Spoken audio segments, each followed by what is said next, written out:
Maria Ramos, and then Attorney Diokno. Is this Attorney Chel Diokno? I believe that is him, sir. Bakit nandito rin siya? What is the classification? I am not aware, sir, in what capacity he was present in this. Number one, tinanggal nyo yung guarantee. The bridge loan facility and peso loan facilities shall be deemed released, and the bridge banks and peso lenders shall have no further recourse against such benpress guarantees. Yan lang ho ang pinang-ahawakan yung collateral, tinanggal nyo pa. Is that correct?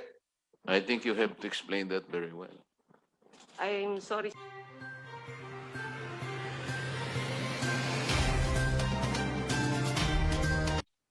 Madam from the Central Bank, is it not true that Section 143 of the Manual of Registrations for Banks, MORB, sets forth the guidelines on credit risk management to ensure that financial institutions such as DBP have adequate and effective comprehensive credit risk management system?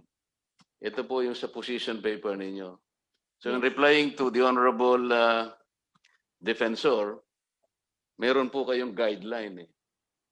Tama po? Yes, Mr. Chair. We have guidelines that are principles based, and the granularity of that should be laid down clearly and articulated in a manner that is understandable and implementable and feasible by the bank concerned.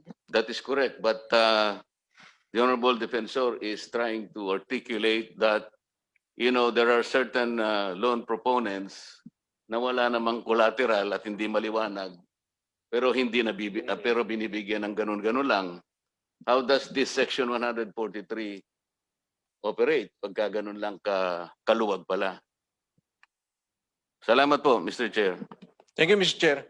Mr. Chair, if I may ask the accounting group of DBP, yung pong 9 billion na loan na binabanggit natin in because these were 1996 loans, eventually nagkaroon ng failure 2006. Magkano na value niyan ngayon? More or less. Based on inflation, based on the projections.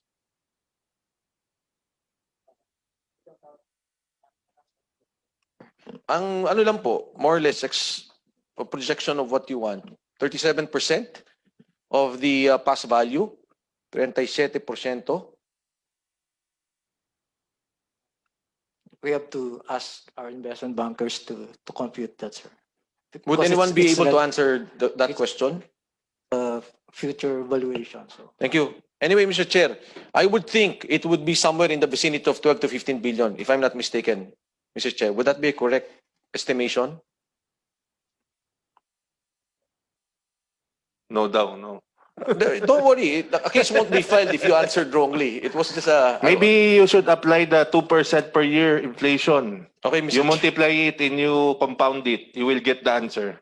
Thank you, Mr. Chair. Mr. Chair, again, as I've stated, ito po ang mga dokumentong tinatago ng DBP. Next slide. Ito naman po yung nangyari. Minutes of the 2004 meeting, December 16, minutes number 39. Ito po ang mga members present. Ito, andyan ang chairman, vice chairman, and the directors. May tanong lang po ako. Chairman Anyagas was there? Tama po ba? Who can answer me? Corsec of the board. Based on that document, Mr. Chairman, Mr. Nanyagas was present in that meeting, sir. Who else were present? Sino po bang nandun pa nung aprubahan to? Like the same answer, Mr. Chairman, those named therein. Can you state them for the record? Yes, sir. The others present are Honorable Reynaldo G. David, who is the Vice Chairman, and the following members of the Board of Directors. Honorable Fernando T. Barican, Honorable Elidio V. Jimenez, Honorable Alexander R. Magno, Honorable Ricardo G. Nepomuceno Jr., Honorable Floro F. Oliveros, Honorable Joseph N. Pangilinan, and Honorable Ray Magno Tevez, Mr. Chairman. And the others present? Also present there, Mr. Chairman, are Mr. Jaime De La Rosa as consultant, Senior Executive Vice President Edgardo F. Garcia, Executive Vice President Carlos R. Cruz, Vice President Lutgarta C. Bakirat Peralta, Assistant Vice President Maria L. Ramos, and Attorney Jose Manuel I. Diokno, sir. Would you know the personalities of those people? Like si Mr. De La Rosa is a consultant. Tama po, Attorney Gerlan? Yes, sir, it appears from that document. Yes. And Senior Executive Vice President po si Mr. Edgardo Garcia. Yes, sir.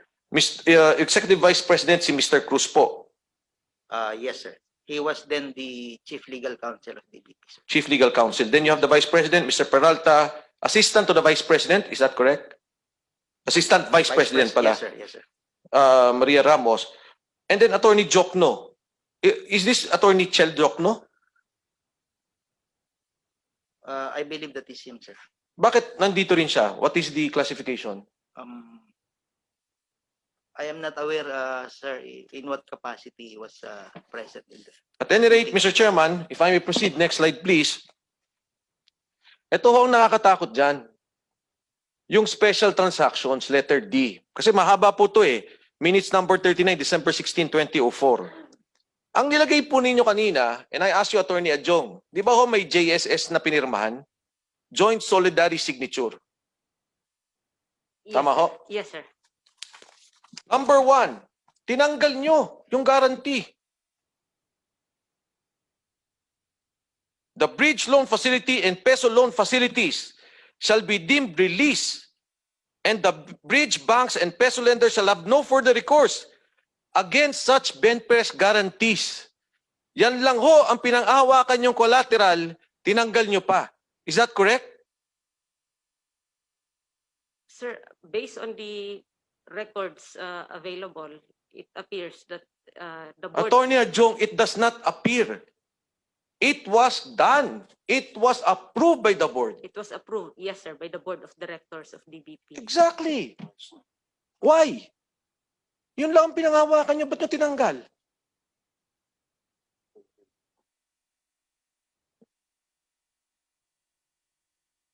I think you have to explain that very well. I'm sorry, sir, but I would not be able to personally explain it as I was not present. Who can explain it? Sir, maybe the record, the Maybe what? we could subpoena one of those present there. Or we can invite first so that those present in that room can, if they recall it. Yes, Mr. Chair. Pero, again, no, Attorney Jong, pasensya ka na. Hindi naman ikaw to eh. Pero ang pinapoint out ko lang, ito lang ang pinanghawakan ninyo. As an institution, as Development Bank of the Philippines. Can you imagine yung tanong kanina, meron naman sa Pablo. Tapos mag-waiver yung mga financial institutions, pabayaan natin yung private. Kanila yun eh. But for government financial institutions to do this, nakakatakot. Yung 1 billion na yun, from day one, laway. Because the only guarantee you had, yun lang pong garantiya na pinanghawakan nyo, tinanggal. Now, number 2, tingnan nyo po, unconditional waiver, default, accumulated defaults and penalty fees. Default and penalty fees. As of December 31, yung pong hindi nila pagbayad, may mga default sila, may mga penalty. 144 million, tinanggal nyo. Tama po ba, Atty. Adjong? based on records, sir, it appears it was Atty. Adjong, do not sir. say it appears because you were there and you know this. I mean, you Sir, are I'm there. sorry, I in was the- not there po. I was not I present. know. What I'm saying is, kasama kasi ito institution. No? Again, Atty. Adjong, hindi ikaw to. For the Pero record, tinanggal sir. ang default and penalty fees. Tama po ba? Based on record, sir. Based on record. So, Mr. Chair, again, I'm bringing this to the committee. Pagka ho tayo nagkautang, alam nyo, sa housing, ang daming ganyan eh. Lalo ngayong krisis. Hindi nakakapagbayad. Hirap na hirap po silang tanggalin yung mga penalties. Hirap na hirap silang tanggalin. Yung mga, may kung ano nung binabayaran po yan, pag hindi ka nakapagbayad, may interest penalty ka, meron kang mga defaults. Yung mga mahihirap po na bumibili ng bahay sa probinsya, dito sa atin, in fact, we had to go to Congress to request for a law para lang matulungan itong mga mahihirap. Pero itong ganito ho, 144 million. Ilang pamilya na ho yan? Ilang tao na po yan? 144 million, again, was waived by the Development Bank of the Philippines. Next slide, please. Before that, Yes, go Mr. ahead. Chair, Yes, I think, DS Marcoleta. I think I will urge the Honorable Defensor to probably ask the regulator of the banks and quasi-banks, the central bank, what did the central bank do, or did the central bank know about this, considering that they are the regulatory agency? I think they will answer the same thing they answered a while ago, that it's an internal procedure and policy. But the problem, Mr. Chair, this internal policy affects the interests of the entire country and its people. Yes, I And agree. That's why it is our job to correct this Yes. forever happening again. Thank you. For the record, Mr. Chair, and for the comfort of the Honorable Marcoleta, meron po ba kayong reply, Bangko Sentral?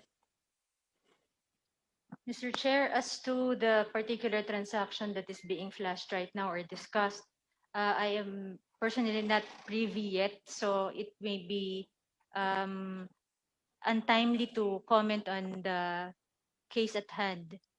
But perhaps it would be helpful to say that we conduct on-site examinations, and part of our examination procedures is, of course, to look into the propriety of certain transactions of the bank if it is in scope in our examination. Are you saying, Mr. Chair?